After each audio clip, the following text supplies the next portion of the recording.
আজকে তো তারেক রহমান আসছে, আমার মনে হয় বাংলাদেশে যে লোক গণনা আছে তার একমাত্র সুবাচ্চা বাদ দেয় আর বৃদ্ধ যারা উঠতে পারে না এরা বাদ দেয়। অতএব মানে 4/3 লোকই আজকে ঢাকা শহরে অবস্থান নিচ্ছে। আনুমানিক ধরেন 50 কোটি। আরে বেটা কি 50 কোটি বেটা হাগল কোনে তোর ক্যালকুলেটর নষ্ট বেটা, আর না হলে তোর মাথার গ্যাস্ট্রিক উঠে গেছে। 50 কোটি মানুষ বেটা বাংলাদেশের মধ্যে আসেনি বেটা, আর আধা বছর উনি এসে 18 থেকে 20 কোটি মানুষ বাংলাদেশে বসবাস করে। তুই কাছে 50 কোটি বেটা, 50 কোটি হইলে কেন আমরা তো যাই না। হ্যাঁ আমরা কি 50 কোটির বারো হয়ে গেছেনি বেটা? তোর মাথার সমস্যা না তোর ক্যালকুলেটারের সমস্যা। তোরা আসলে রাজনীতি করে তো মাথাটারে কেন আউট করিয়ে এলাইছ।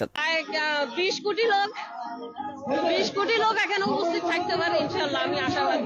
কি কন জেডিয়া মানের কেন মনে চোখের সমস্যা, আর না হইলে আমরা সসমা কেন রিপ্লেস মারে কি কিছু কথা বুঝিনি। মানুষ অজ্ঞারে 10-12 করিস দেন, ইয়ালে সমস্যা আছে। 20 কোটি মানুষ তো ইয়ানো হইতো না, কি কিছু কথা বুঝিনি। কিলা আমরা তো যাইতে পারি না, আমরা যাইলে না বুঝলাম যে 20 কোটি মানুষ হইব।